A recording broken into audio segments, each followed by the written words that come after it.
Ahead of the impeachment trial of Vice President Sara Duterte, tensions flared inside the upper chamber as senators clashed over timing and constitutional language. Here is the full story. I, Francis Cheese G. Escudero, solemnly swear that in all things appertaining to the trial of the impeachment of Vice President Sara Zimmerman Duterte, now pending, I will do impartial justice according to the Constitution and laws of the Philippines. So help me God. So help me God. Senate President Cheese Escudero has formally taken his oath as the presiding officer for the Senate impeachment trial of Vice President Sara Duterte. After the oath-taking of the senator judges, the court will be constituted but not convened yet, Mr. President. Thank you, Mr. President. Duly noted. The oath-taking followed hours of intense debate among senators on whether to immediately convene as an impeachment court. I most respectfully move, number one, that our legislative business be suspended. Number two, that we already convene as the impeachment court at this very moment. His argument centered on a constitutional term forthwith, with Minority Leader Coco Pimentel and Senator Risa Hontiveros insisting it meant the trial should begin without delay.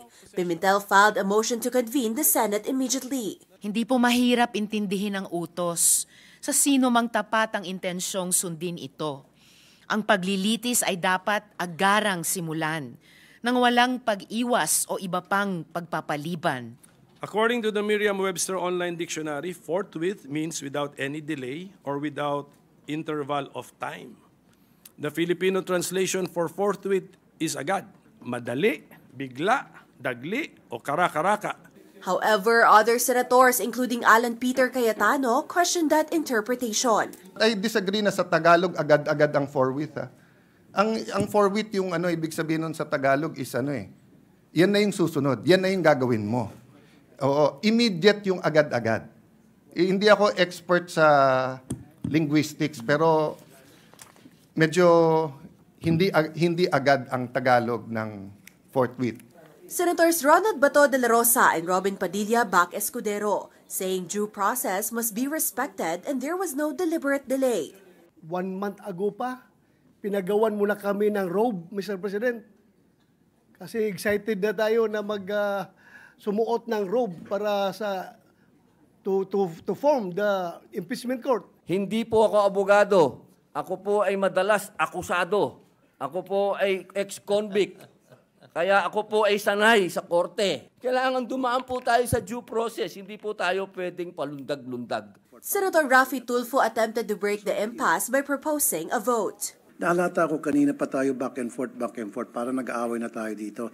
To solve the impasse siguro, we'll have to put it in a vote, whether to convene today or tomorrow. Somehow we have to convene come what may. Magbutuhan na lang tayo para matapos na.